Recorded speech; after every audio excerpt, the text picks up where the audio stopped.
Hello, my young learners. So, welcome back to your own learning platform, Learn Forward. And again, for your grammar sessions, we are right here together with your grammar book, The Grammar Hub for Grade 8 by Feathercap. And today, we are going to start chapter 14, in which we'll be learning more about phrases and clauses. I hope you remember you have already learnt about finite, non-finite verbs. What are finite verbs? They change according to the subject, the number, the tense, and the person, right? So, finite and non-finite verbs we need to recall for this topic. The second thing is subject in a sentence. I hope you remember these two things.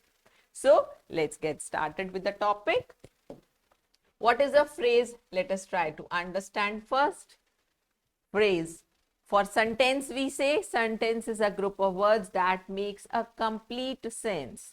But phrase, it is also a group of sentence which gives you sense, which gives you meaning, but then it is not a complete meaning. So a phrase is a group of words that gives you some meaning which is incomplete, right? So a phrase is a group of words that make sense but not complete sense. For example, let's read this. Please give your complaint in black and white. So if you just read the highlighted words in black and white, so do you find any verb here? No. And even if there is a verb, it should not be finite verb. And then a phrase does not have a subject even. Now let's look at the second one. The old man met with an accident while crossing the road. While crossing the road again. Do you see a verb here? Yes, crossing is the verb here. But is it finite verb? No, it is non-finite verb. So this again, this part of the sentence again is a phrase. So subject may or may not be there, but then finite verb should definitely not be a part of the phrase. Now, what is a clause then? A clause is also a group of words which gives its independent meaning. Somehow, it is like a sentence only with a finite verb, a subject also. But then it is actually a part of a bigger sentence. Like if you have the sentence, the students who work hard get good marks. Now, look at the highlighted part here, who work hard. What does it mean? Does it have a subject? Yes, it has a subject who, which is being used for students, and it has a finite verb also, work, right? So it has a subject of its own, it has a finite verb also, and it is a part of a bigger sentence. It is making its own meaning. So this is a clause. A clause is a group of words which is a part of a larger sentence. It has only one subject and predicate and gives nearly complete meaning. Now, wait here until I return. So here, if you read the part until I return, that is almost giving its complete meaning. This is also a clause here. It has a subject I, it has a finite verb return. Now, what are the different types of phrases? To understand that, we need to understand few things in a sentence. Phrases they are made by combining different types of words into a group. So it is a proper arrangement of groups, words actually. There's always a particular word around which a group of words they are related or a phrase is formed. The word that plays the central role in a phrase, that will help you, that is called the main word in that phrase, and that will help you identify what type of phrase are you talking about. This is the head of the phrase, or this is also called the main word. So the main word or the head of the phrase helps you to identify the type of phrase it is. Now let's read an example. The first two books in this list are very good. So here what we are talking about? We are talking about books. So the first two and the words in this list, they are just adding to the word books. Noun, we are talking about books here. So this is the head of the phrase, or this is the main word in the phrase. The other part of the phrase, the first two and in this list, These are just supporting, these are giving you additional information about the main word, the head of the phrase. That is books in this sentence. So books, they play a central role in this. And what part of speech is this word? That is a noun. That is why this phrase is the noun phrase, right? Because it is working as a noun, the head word there is a noun, and the other words are just giving additional information about the head of the phrase. Now there are 5 types of phrases depending on this. What are these? The noun phrase that acts as a noun. So here the main word is a noun. Like, my elder sister is very beautiful. Now what do you see here? My elder sister, we are talking about this in the sentence. This is a noun, right? The adjective that is being used here is just an additional information. Okay, so this is your noun phrase. The adjective phrase is, suppose we say, my elder sister is very beautiful.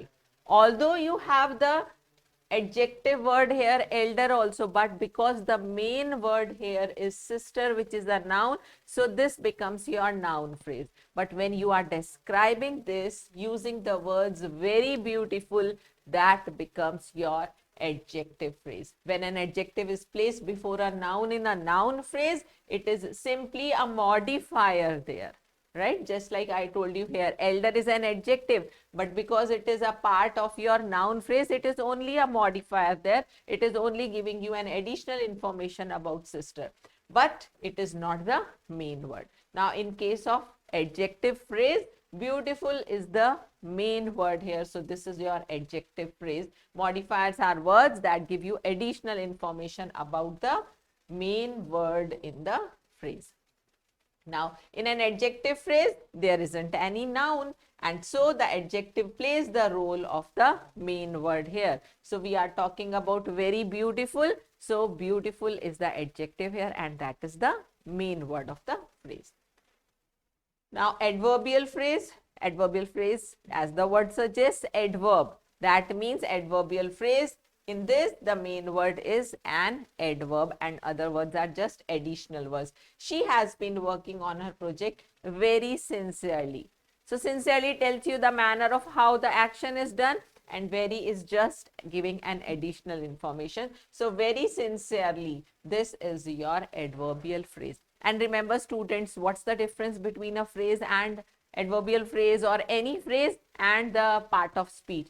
We say, what is an adverb? It is a word. So that is a single word. So if you simply say her project sincerely, that is an adverb. Now the manner is being shown here by using 2 words. So phrase is a group of words. That is why this is a phrase here, and it is adverbial phrase.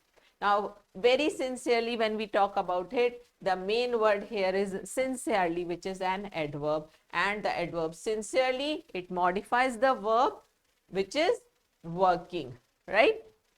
So, adverbs, they are the modifiers, as we have told, they modify verbs, and the word very, it modifies the main word in your phrase. So, very sincerely becomes the adverbial phrase in your sentence. The third one is a verb phrase, and it is the one in which verb is the main word of the phrase. So, she has been working all day. When you look at these italicized words, working is the main word in this phrase, and has been working, they are being used just to give additional information about the exact time, the exact tense of this verb. So, that becomes your verb phrase. Next is the prepositional phrase. Now here in the prepositional phrase, the main word, the head of the phrase is a preposition. Like, she has been working all day on her project. If you say like this phrase is starting with a preposition. So preposition here is the main head. So this preposition along with its object, because the prepositions, they need an object to complete them. So on her project, this becomes your prepositional phrase. Now, what are the different types of clauses? Let's recall. In clauses, we have a subject of its own, we have a finite verb also, and it gives you almost a complete sense, just like a sentence. So, what are the types of clauses? There are basically two types of clauses. One is the independent clause and the other one is the dependent clause. Independent clauses can also be, they can be main or the principal clause. They can be coordinate clauses also. Now, what is it? Main clause, principal clause, that is the main sentence of the main part of the sentence which has a finite verb and it has a subject also. Similarly, coordinate clause is also almost independent. It is a part of the sentence and it is equal in rank to your main clause, right? Both of them are almost the same. They have their own subject, they have their own finite verb also, but the only difference is that the coordinate clause, this is being connected here using a conjunction. Now, David worked hard and he got first class. So, suppose you say the sentence he got first class, that means it is giving its complete sense, but you don't know who is he. So, only this much, this part is dependent on David, the first part of the sentence. So, this is your main clause and this is your coordinate clause. Similarly, John is hardworking, but his brother is lazy. And the other important thing to remember is we have already learnt about coordinating and subordinating conjunctions. So, the coordinate clauses are connected using coordinating conjunctions. So, for that you can just recall fanboys. We have learnt an acronym for coordinating conjunctions. So, that is fanboys.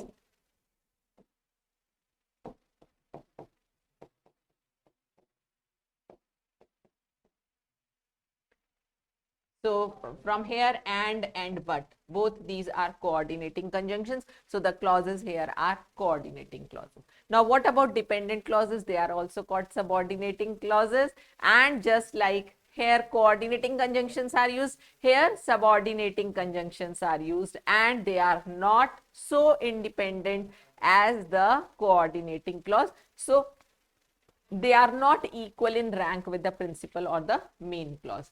Like, I read a novel that is written by Charles Dickens. Now, if you say that is written by Charles Dickens, if you read this, it has a subject, that, which is a pronoun, then it has its own finite verb also. But if you read this sentence, that is written by Charles Dickens, is it giving its complete meaning?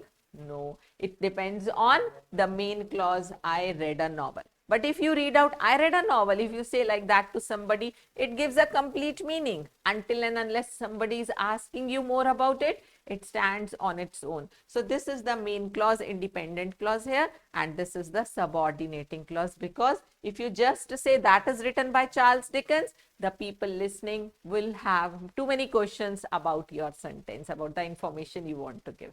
So, this is a subordinating clause with its own subject, with its finite verb, but there is dependence on the main clause for its complete meaning. Now, coming to the different types of subordinating or the dependent clauses, the first one is noun clause. Noun clause plays the role of a noun in a sentence. Like, if you have what you said yesterday hurt me deeply. So, if you just put a question, what hurt you deeply? Answer will come, what you said yesterday. So, this is the subject of the sentence and it is acting as a noun here. So, this is your noun clause. It has its own subject, what you said yesterday. In this, you have you as the subject, you have said as the finite verb. So, that is a clause and this is noun clause. Now, your noun clauses can act in different ways. It can be a complement in a sentence. So, complement in a sentence means complement to the verb. So, if you have I am what? I am what you made me, right?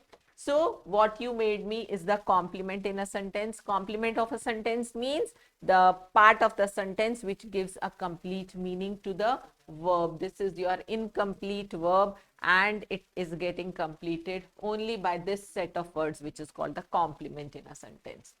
Now, it may be an object of a participle also, like guessing. Guessing what? What may be his reaction? Guessing what may be his reaction, Meeta avoided meeting the teacher. So here, what may be his reaction? This is following a participle, so it is an object of a participle.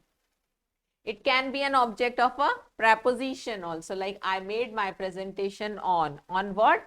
On what I was taught. So this is an object of a preposition. This is also a noun clause. Next, it may be an object of an infinitive also. You have learnt about the non-finite forms of verbs, where we have learnt about infinitives, gerunds and participles. So what are infinitives? I hope you remember. The to form, and sometimes there are bare infinitives also, children.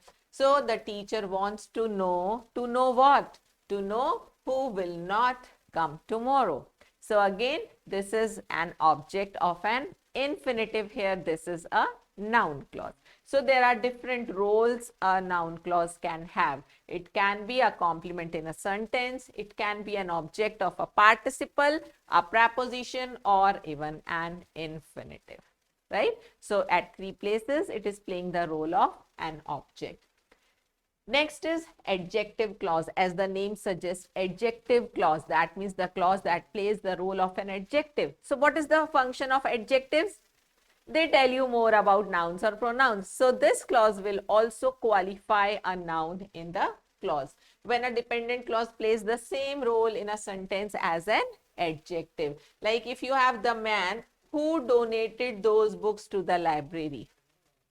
Now this part of the sentence, who donated those books to the library, it is a clause for sure, because it has a subject, it has the finite verb. Now what is it describing? It is telling you more about the man you are talking about in the sentence. So that this becomes, because it is a group of words, it is not a single word describing a noun. So this becomes your adverbial clause.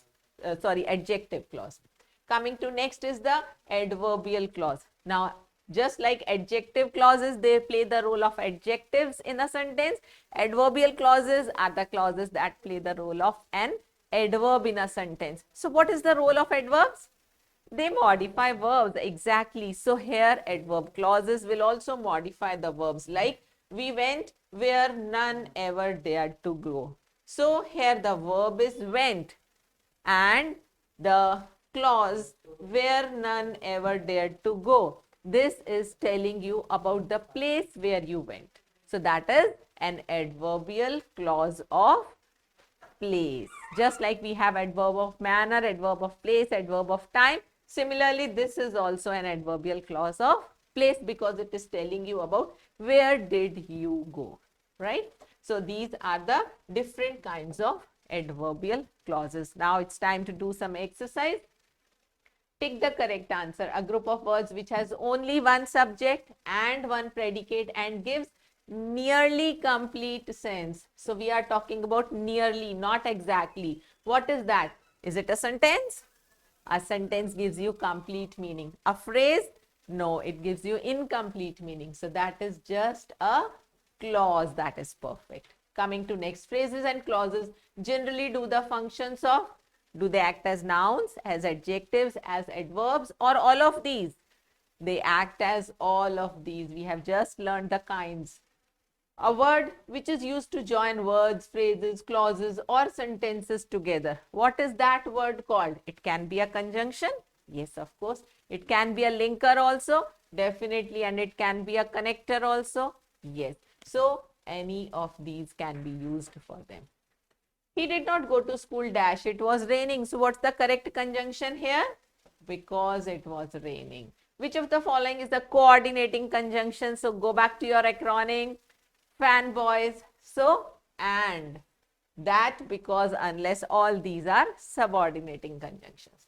Now complete the sentences with suitable phrases according to their kinds given in the brackets. So the kinds are given here. You have to use the phrase of manner, then time, place, degree, frequency, purpose. So we are doing all the adverb phrases here. The fireman opened the door. You have to pick an adverbial phrase of manner. So the fireman opened the door very quickly. Did he open for fun? In the morning? With a kick? Twice a year in a foreign country? Only very quickly, because a fireman is at such a service that he needs to be called out and start working faster. So promptness is needed here. Mother cleans the house. Is it for fun? Is it in the morning? What you have to tell? Time. So for fun is not time. In the morning, with a kick, twice a year in a foreign country. In the morning, yes, this is number 2. So this is number 2 here. This is number 1 here. Right? So this way you'll have to find out the suitable phrases from the given help box. Coming to next, combine the following sets of clauses into meaningful sentences. I'm sure you'll be able to do. Too easy. I'll invite all my friends that his sister has stopped in the school who care for time when I celebrate my birthday. Of course, yes, but let's read all of them. When his sister did not return by late evening while the sun shines. Yes, you already got the correct answer. This is perfect. Coming to next, make hay. So, make hay when the sun shines is a common saying, right? So, similarly, you can match the other parts of these 2 columns also. Coming to next, mark the clauses and as main clause, coordinate clause or subordinate clause.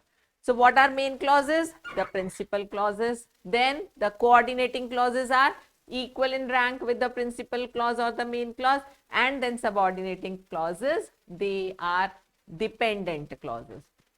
So let's look at this. And let us recall one more thing. Coordinating clauses are joined using coordinating conjunctions, and subordinating clauses are joined using subordinating conjunctions.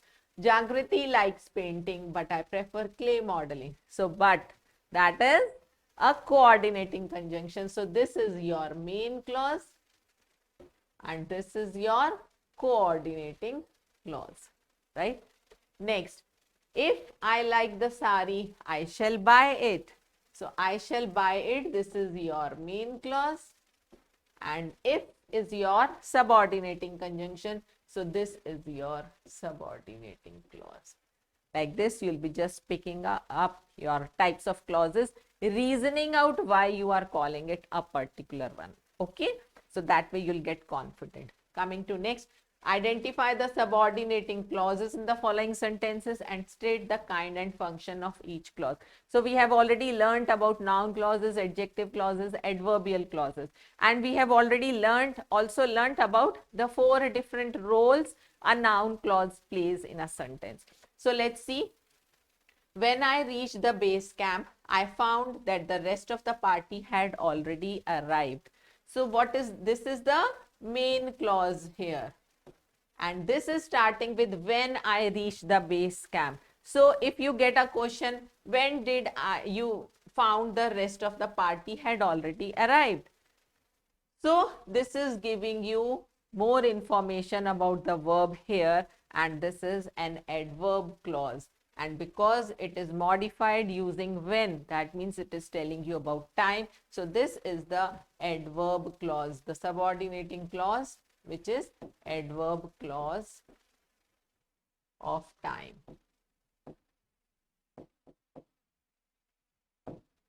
Okay. Now, let's pick out one more.